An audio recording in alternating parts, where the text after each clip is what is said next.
అండి నమస్తే. Welcome to current affairs light YouTube channel. ఇవాల్టి మన క్లాస్‌లో రీసెంట్‌గా జరిగినటువంటి కరెంట్ అఫైర్స్‌లో ఇంపార్టెంట్ కాన్సెప్ట్ నేర్చుకుందామండి. మీకు కనుక మా ఛానల్‌లో ఉన్నటువంటి వీడియోస్ అండ్ ఎక్స్‌ప్లనేషన్ నచ్చినట్లయితే మా ఛానల్ లైక్ చేయండి, షేర్ చేయండి అండ్ సబ్స్క్రైబ్ చేయండి.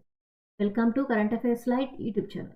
ఇవాల్టి మన కాన్సెప్ట్ షేక్ అహ్మద్ అబ్దుల్లా. సో ఈయన కువైట్‌కి కొత్త ప్రైమ్ మినిస్టర్‌గా ఎన్నుకోవడం జరిగింది. అండ్ దీని గురించి ఒక ఇన్ఫర్మేషన్. అండ్ ఇక్కడ కువైట్ ఎమిర్ ఏదైతే ఉందో, అంటే కువైట్ రాజ్యం ఏదైతే ఉందో దానికి షేక్ అహ్మద్ అబ్దుల్లా అల్ అహ్మద్ అల్ సహాబ్ అనమాట, సబాహ్. ఆయన కొత్త ప్రైమ్ మినిస్టర్గా ఎన్నుకోబడ్డారు. అండ్ ఈయన ఈ మధ్య రీసెంట్గా జరిగినటువంటి ఎన్నికలు ఏప్రిల్ 4న ముగిశాయి. ఆ టైం నుంచి ఈయన ఎన్నుకోబడ్డారు అనమాట. ఆయన అయితే ఇక మీదట తమ పార్లమెంటరీ ఎలక్షన్స్ ముగిసిన తర్వాత క్యాబినెట్కి ఆయన తన యొక్క విధులు అనేవి తీసుకొని రాబోతున్నారు. అండ్ ఇంతకు ముందు ఉన్నటువంటి ప్రైమ్ మినిస్టర్ ఎవరంటే పిఎం షేక్ మొహమ్మద్ గారు ఈ యొక్క పదవిలో ఉన్నారు. ఆయన తర్వాత ఇప్పుడు షేక్ అహ్మద్ గారు తన యొక్క పదవిలోకి రాబోతున్నారు. అండ్ షేక్ అహ్మద్ ఎవరైతే ఉన్నారో ఆయన ఇంతకుముందు ఆ యొక్క దేశానికి ఆయన తన యొక్క ఎకనమిస్ట్గా వర్క్ చేశారనమాట, ఆర్థికవేత్తగా ఉన్నటువంటి వ్యక్తి. అండ్ ఈయన ఇంతకుముందు మినిస్ట్రియల్ పొజిషన్స్లో కూడా ఉన్నారు. Like health ministry, finance ministry, oil ministry, information ministry, అంటే ఐటీ శాఖ, వీటన్నిటికీ కూడా ఆయన మినిస్టర్గా వర్క్ చేశారు.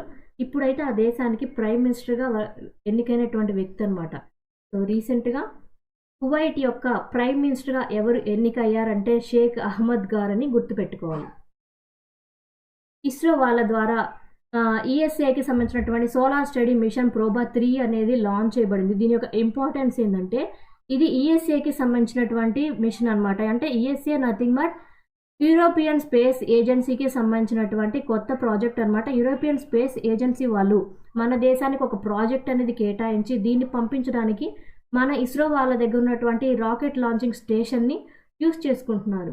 ఎందుకోసం అంటే అక్కడ ఉన్నటువంటి ఏరియన్ స్పేస్ ఎరైన్ 5 రాకెట్ ఏదైతే ఉందో దాన్ని పంపించిన తర్వాత ఆ దేశంలో ఉన్నటువంటి లాంచింగ్ స్టేషన్ ఏదైతే ఉందో అది రిటైర్మెంట్ స్టేజ్లోకి వచ్చేసింది అనమాట. అందువల్లే ఈఎస్ఏ వాళ్ళు, యూరోపియన్ స్పేస్ ఏజెన్సీ వాళ్ళు మన ఇస్రో వారి తరపు నుంచి వాళ్ళ దేశానికి సంబంధించినటువంటి ఉపగ్రహాలని పంపించడానికి మన దేశం యొక్క హెల్ప్ తీసుకుంటున్నారు. సో ఇప్పుడైతే ప్రోబా 3 అనేటువంటి పేరుతోటి ఎక్కడికి ఈ మిషన్ అనేది తీసుకెళ్తున్నారంటే సూర్యుని దగ్గరికి ఒక ఉపగ్రహాన్ని పంపించబోతున్నారు. ఎందుకోసం అంటే సూర్యుని గురించి స్టడీ చేయడానికి అవసరమైనటువంటి మిషన్ అనమాట. అండ్ దానికి ప్రోబా 3 అని పేరు పెట్టారు. ఇది మన దేశానికి కాదు. ప్రోబా 3 అనేది యూరోపియన్ స్పేస్ ఏజెన్సీకి సంబంధించినటువంటి రాకెట్. బట్ దీన్ని మన దేశం నుంచి లాంచ్ చేయడం జరుగుతుంది. అందువల్ల దీనికి అనమాట ప్రోబా అంటే project for on board autonomy. And ఇది ఎందుకోసం అంటే సూర్యుడిని చదవడం కోసం. మనం ఇంకా పంపించాలి, ఇంకా ఆదిత్య లాంటివి ఇంకా చాలా పంపించాలి, మనం ఇంకా చాలి. అటువంటిదే సూర్యుడి గురించి అధ్యయనం చేయడానికి ప్రోబా 3ని ఏ దేశం వాళ్ళు పంపించారు అంటే మన దేశం నుంచి యూరోపియన్ స్పేస్ ఏజెన్సీ వాళ్ళ సంబంధించినటువంటి రాకెట్ మిషన్ని మనం పంపించడం జరిగింది. అండ్ ఇది ఇస్రోకి సంబంధించినటువంటి పిఎస్ఎల్వి ఎక్సెల్ రాకెట్ ద్వారా అంతరిక్షంలోకి పంపించబడుతుంది అనమాట. సో యుఎస్ఏ వాళ్ళకి సంబంధించినటువంటి ప్రోబా 3 రాకెట్ని ఏ దేశం నుంచి పంపించారంటే మన దేశం అనమాట. అండ్ ఏ దేశానికి సంబంధించినటువంటి ప్రోబా 3 అంటే యూరోపియన్ స్పేస్ ఏజెన్సీ వారికి సంబంధించినటువంటి రాకెట్. అమితాబ్ బచ్చన్ గారికి లతా దీననాథ్ మంగేష్కర్ పురస్కార్ అవార్డు అనేది ఇవ్వడం జరిగింది. సో ఈ అవార్డు ఏదైతే ఉందో అది 2022 టైంలో లతా మంగేష్కర్ గారు చనిపోయినప్పటి నుంచి ఇస్తూ ఉన్నారన్నమాట. సో అమితాబ్ బచ్చన్ గారికి అయితే లతా మంగేష్కర్ పురస్కార్ అవార్డు అనేది ఆయన సినీ రంగం ద్వారా మన దేశానికి చేసినటువంటి సేవలకి, అంటే సొసైటీకి ఇచ్చినటువంటి సేవలకి గుర్తింపుగా ఈ అవార్డు అనేది ఆయనకి ఇవ్వడం జరిగింది.